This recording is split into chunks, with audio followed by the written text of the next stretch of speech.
Joaquín es el hijo de Mónica y Juan. Tiene 8 años y mantiene una relación tirante con su madre. Suele ponerse agresivo y no hacerle caso en las indicaciones. Con el padre es totalmente diferente. Es muy apegado y suele seguirlo por toda la casa. El niño es el hermano menor de Mateo y Lucas. Entre ellos tienen un vínculo agradable. Por lo general lo cuidan y lo protegen mucho. Pero el último tiempo, sobre todo cuando juegan, se comporta igual o más agresivo que con la mamá. Los padres relataron que cuando juegan a las escondidas, por ejemplo, Joaquín los asusta a golpes sin ningún motivo. En el colegio, si bien tiene buenas notas y la maestra lo considera bastante, no logra vincularse con sus compañeros. Lo describe como tímido y reservado a la interacción entre ellos. Los padres de Joaquín lo trajeron al consultorio porque el último tiempo, sumada a su agresividad, se fueron presentando síntomas más graves. Pesadillas a la noche que no lo dejan dormir y se vuelve mucho más hiperactivo de lo que era antes en la casa.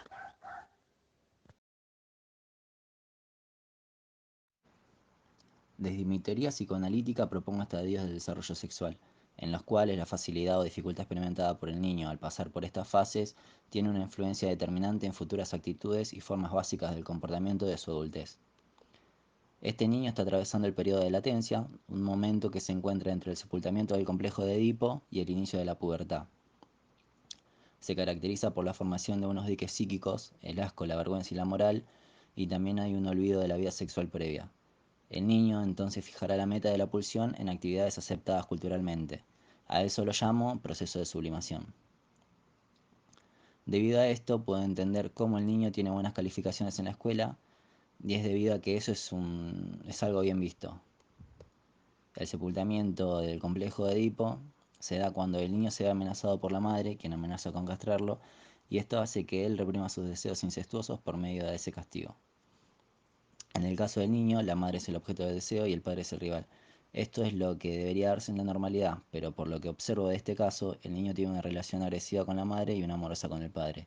Hay entonces una clara desviación de esta normalidad.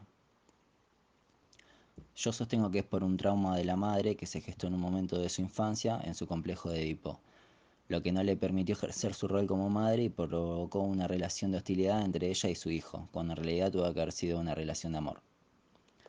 Lo que propongo es tratar a la madre en terapia utilizando el método de asociación libre para hallar ese punto de su infancia que fue influyente en su posterior comportamiento con su hijo, y de esta manera poder cambiar la relación entre ellos y que pueda mejorar su desempeño como madre. No hay que olvidar que las actitudes paternas son asumidas por la personalidad del niño y que éstas son parte fundamental de la formación del yo y del super yo, lo cual determinará sus relaciones y actitudes con los demás en su vida adulta. Bueno, una vez más, acá el señor Sigmund Freud poniendo por delante el tema de la sexualidad y esa fijación que tiene con Edipo y con el pene. Pero si podemos apartarnos de este callejón sin salida de teorizar sobre lo biológico y lo sexual, podemos ver un poco más allá. Para mí, las neurosis se determinan por cuestiones que tienen que ver con la relación del individuo consigo mismo y con el medio que lo aloja, con la cultura. El factor clave va a estar en el ambiente donde se desarrolla este niño.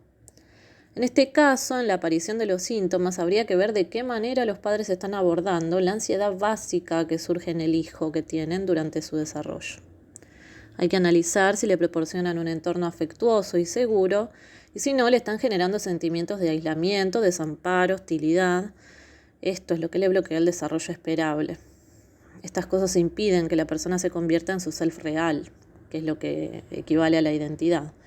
Claramente este niño está desarrollando defensas, hostilidades, aislamientos, por este conflicto de base que tiene. Bueno, en cuanto a lo que se podría hacer, mi propuesta para el tratamiento es que, haciendo psicoanálisis, logremos alcanzar estos conflictos de base internos que tiene para poder acompañarlo en el desarrollo de la identidad que va a formar este niño y así se encuentre con su self real. Me gustaría insistir en el tema de tener en cuenta la cultura y el ambiente. Quisiera saber qué opina acá el colega Adler al respecto? Sí, Karen, acá estoy. A ver, en mi opinión, desde la psicología individual que planteo yo, em, nacemos con un sentimiento de inferioridad, ¿sí? Debido a que dependemos de un otro. Este sentimiento no con una carga negativa, sino que en realidad nos invita a superarnos, ¿sí? Para llegar así al sentimiento de superioridad. Pero cuando uno no es capaz de compensar estos sentimientos de inferioridad, ¿sí? Eh, Se termina generando un complejo de inferioridad. ¿Y por qué cito esto? Porque Joaquín, claramente, no está presentando una causa orgánica, ¿eh? Podríamos decir que es un niño que se encuentra sobreprotegido. Yo veo en él un complejo de inferioridad. Eh, Se vuelve incapaz de resolver problemas este niño. Desde mi teoría de la personalidad, eh, se encuentra esta personalidad determinada por patrones adquiridos según el estilo de vida y el orden de nacimiento. Desde el estilo de vida, podríamos considerar a Joaquín que es un niño que tiene un estilo dominante. Lo podemos ver en sus actitudes autoritarias. Es un niño agresivo. Podríamos considerar que Joaquín carece de consideración hacia los demás. Después, desde el orden del nacimiento, ya que el orden de nacimiento afecta a la personalidad, según cómo los padres traten a los niños, eh, al compararlos, ¿sí? Eh, Genera sentimientos de inferioridad. Joaquín en este caso es el último hijo. Podríamos decir que es consentido por los hermanos. Mateo y Lucas, ellos lo cuidan y lo protegen. Y otra cosa que noto en el caso de Joaquín es que es un niño que presenta hiperactividad, que la hiperactividad es característica del último hijo. Y bueno, para finalizar un poco, vamos a abordar el sentimiento de la comunidad, eh, esta fuerza latente en todo ser humano, que se despierta y se desarrolla en la infancia. Eh, este desarrollo mediante la interacción de los niños con los padres. ¿Y por qué cito el sentimiento de comunidad? Porque podemos ver claramente en Joaquín una problemática vincular. El caso menciona que este niño no logra vincularse con sus compañeros. De hecho, lo estuvieron describiendo como un niño tímido, como un niño reservado. Eh, esto es lo que pienso yo. La verdad no sé qué opina el resto. Bueno, básicamente mi teoría va a basarse en la idea de que gran parte de los trastornos emocionales de los niños posee su origen en la primera infancia, es decir, en los primeros meses de vida. Mi teoría no va a basarse en lo que sería, por ejemplo, una tríada edípica, como bien lo diría Freud, sino más bien en lo que sería la relación entre el bebé y la madre, es decir, en una etapa aún más primitiva en la vida del niño. La madre es una figura que representa un facilitador ambiental para el bebé en su etapa de dependencia absoluta, es decir, hasta los 6 meses de edad. Esta va a fundar el desarrollo psíquico del menor y supone ser su conductora emocional, determinando si el bebé puede o no alcanzar constituir su verdadero self o si éste va a crear uno falso para poder sobrevivir a las angustias. Lo que yo denomino la madre suficientemente buena podría en realidad ser un tío, una tía, un abuelo, un tutor o hasta un maestro, porque en realidad implica el ambiente en que se desarrolla el niño. En este caso en particular estamos en presencia de una figura materna en el sentido estricto de la figura y de un padre que se considera como el sostén para el mantenimiento del núcleo familiar. Esta madre debería haber logrado en la vida primitiva del paciente una adaptación activa eh, que cubra las necesidades fisiológicas hasta los 6 meses del bebé, a partir de lo cual Luego, gradualmente, debería haber ido desilusionando gradualmente al mismo con algunas pequeñas frustraciones que le ayudarán a introducir el principio de realidad y poder desplazar de a poco el principio de placer. Pero lo que se puede deducir en esta situación en particular es que esta desilusión gradual ha sido postergada y todos los deseos del bebé fueron satisfechos, o al menos casi todos. Así es como probablemente el destete fue extendido por la madre y por ende las necesidades inmediatas no fueron frenadas. Así, el paciente de bebé entendería que el objeto externo se comportaba acorde a sus necesidades inmediatas. Y esto ocurre debido a que evidentemente estamos en presencia de una madre lo no suficientemente buena, ya que al parecer sobreprotegía a su hijo, pensando que éste era incapaz de realizar las cosas por sí solo. Hoy, con 8 años, el paciente evidentemente se ha convertido en un pequeño tirano agresivo, al que solo le interesan sus caprichos y que no toma en cuenta las expectativas ni la realidad exterior. Esto puede corresponderse también a la relación agresiva que posee el paciente hacia los hermanos y al mal comportamiento que desarrolla en la escuela. Para el menor, la realidad se distorsiona porque prevalece en su psiquis la fantasía. Para él, el mundo es mágico porque no posee frustración su vida y no puede determinar así, con precisión, lo real de lo no real. Por último, me gustaría indicar que para mí el juego es una terapia. El juego es el hecho de vivir, es a través de lo cual el niño va a ir construyendo su realidad en este intercambio con el exterior. El jugar significa usar la fantasía y poder llevar a lo real, a la realidad, aquello que se imagina y que se siente. Es por eso que para mí, que el niño juegue significa la posibilidad de poder solucionar el caos de su mundo interno, es decir, de su psiquis. Y esto se ve claramente cuando el paciente juega con sus hermanos, reflejando la agresividad como efecto de la relación patológica con su madre. Bueno, yo, Ana Freud, estoy en desacuerdo con algunas de sus miradas. Si solo nos centramos en los síntomas que presenta el niño, no seremos capaces de determinar sus orígenes. Desde mi punto de vista y basado en mi experiencia sobre el psicoanálisis en los niños, deberíamos iniciar una reflexión pedagógica y analítica profunda sobre él. Para mí su agresividad y sus acciones son mecanismos de defensa de su yo infantil, que ante diversas situaciones reacciona de esta manera, con fobias, neurosis, esta agresividad que él presenta. Yo creo que esto deriva de la angustia a lo real, donde hay un miedo que radica en el mundo exterior, por un rechazo a sus instintos, donde las defensas se ponen en marcha para contenerlos. Pero estas básicamente son falsas. Así como los adultos se debaten por reprimir su sexualidad y agresividad para no desencadenar un conflicto entre el yo y el superyo, los niños lo hacen, pero con sus propios instintos para evitar la ira de sus padres al transgredir sus órdenes. Estos mecanismos de defensa que presenta este niño, como la sublimación, donde se da una canalización de los deseos hacia otra actividad, operan en él dependiendo de los cuidados maternos.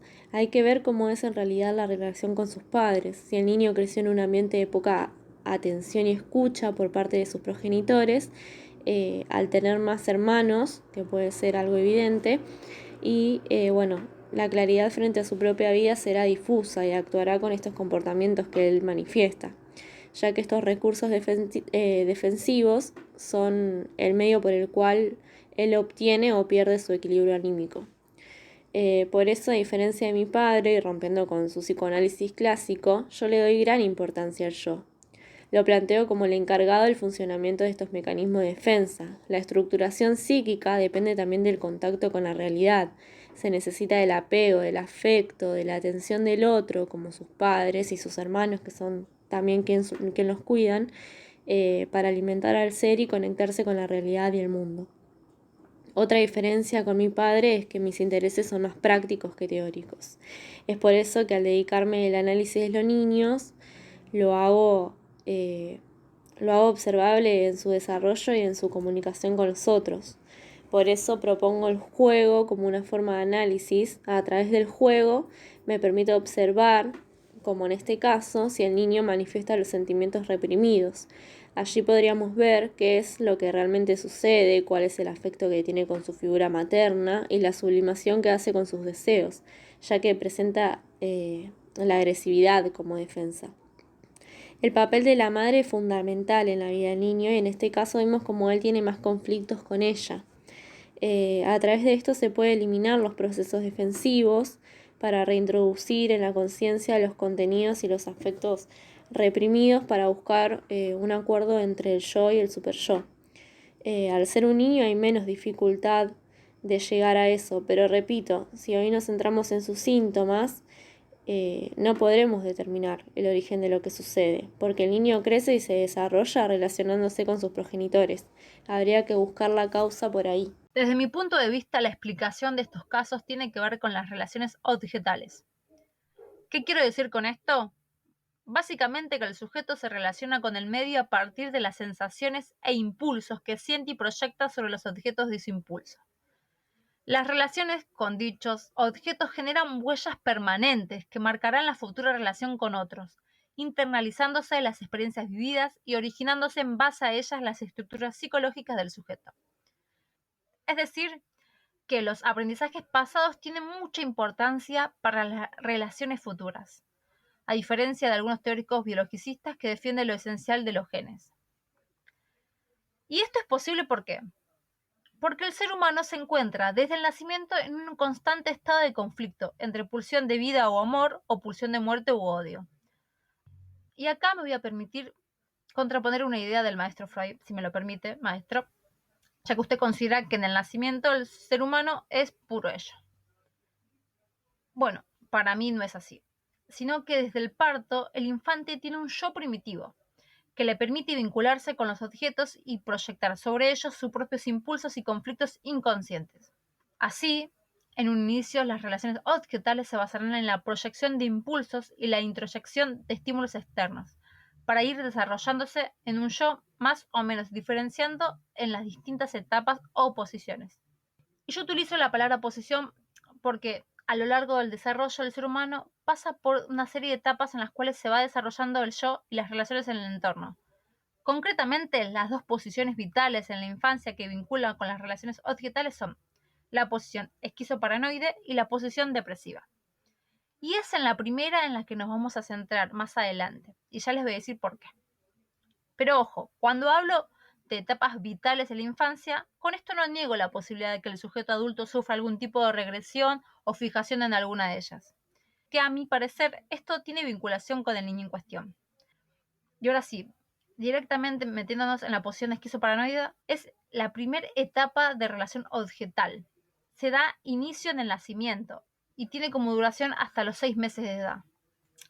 En esta etapa inicial del desarrollo, el niño aún no es capaz de identificar qué es el yo y qué no, teniendo un pensamiento concreto y no siendo capaz de distinguir elementos holísticos. Al no ser capaz de distinguir el yo del no yo, el niño no puede integrar la existencia conjunta de aspectos gratificantes y adversivos en un mismo objeto, con lo que reacciona identificando los objetos de forma parcial, haciendo que considere la existencia de uno bueno que lo cuida y otro malo que lo daña o lo frustra. El ejemplo más importante y el que más marca al infante es el del pecho materno, que en ocasiones la amamanta y en otros lo frustra. Debido a la existencia de un objeto malo, persecutorio, el infante desarrolla ansiedad y angustia ante la idea de que éste puede atacarlo. De este modo se desarrolla un miedo paranoide, que a su vez despertará instintos agresivos y sádicos hacia el objeto, que en este caso es la figura de la madre. Para mí, Joaquín se encuentra retrotraído en esta posición, que está en evidencia con la relación con su madre y su agresividad, y que para que el niño pueda conseguir introyectar el aspecto bueno de los objetos, la mamá, a través de las vivencias más o menos experiencias positivas que negativas, y formar así un yo sano que le permita pasar a la posición siguiente, es necesaria la intervención de ¿quién? De nosotros, los psicoanalistas. Pero ¿cómo se da esta intervención? A partir del juego. ¿Y por qué del juego? Porque para mí, para intervenir con el método de la asociación libre, se necesita la capacidad de expresarse verbal y exteriorizar mediante la palabra, pensamientos, emociones, deseos y vivencias que se desarrollan a lo largo de la vida. Esta capacidad requiere un cierto nivel de desarrollo madurativo y de aprendizaje, así como de una cierta capacidad de introspección. Por eso, para un niño, que no ha finalizado su desarrollo, es sumamente complejo ser capaz de expresar sus pulsiones, sus deseos y sus angustias. Este es uno de los principales motivos por los cuales el método de asociación libre no puede ser aplicado en niños. Sin embargo, los elementos pulsionales, los deseos y los miedos que forman parte de cada uno están presentes desde el nacimiento. Y si bien en la infancia dichos elementos pueden no ser conscientes, pueden encontrarse simbolizados en la fantasía. De este modo, la angustia inconsciente actúa como un método de expresión de los instintos básicos y las angustias, proyectándose en los juegos y dirigiendo en gran medida la actitud y la conducta infantil. Por eso, la introducción del juego simbólico como método de evaluación y trabajo con menores es el método a aplicar con niños. A la hora de utilizar el juego simbólico es muy importante el ajuste a la situación, es decir, tener en cuenta las necesidades de las sesiones, el tipo de movilidad y juguete que sea adecuado para que el niño no le venga impuesto cómo debe jugar. El niño debe escoger aquellos juguetes que quiere utilizar por sí mismo, pudiendo a través de ello expresar de forma libre sus miedos, sus angustias, sus deseos. O sea, que nosotros debemos adaptarnos a su juego. Así que yo considero que para evaluar de forma precisa a Joaquín, es necesario poder tener un acercamiento más directo en las sesiones a través del juego, jugando ambos. Y puedo dar muestra de este método como logro, ya que mi trabajo tanto con niños como con adultos y mis aportes en la teoría psicoanalítica en general derivan, en definitiva, de la técnica de los juegos desarrollados con niños y jóvenes. Y con esto no pretendo decir que mi trabajo posterior fuera una aplicación directa de la técnica del juego, pero la perspectiva, el insight que logré respecto al primer desarrollo de los procesos inconscientes y de la naturaleza de las interpretaciones a través de las cuales se puede abordar el inconsciente, fueron una influencia trascendental en el trabajo que he realizado con niños, mayores y adultos.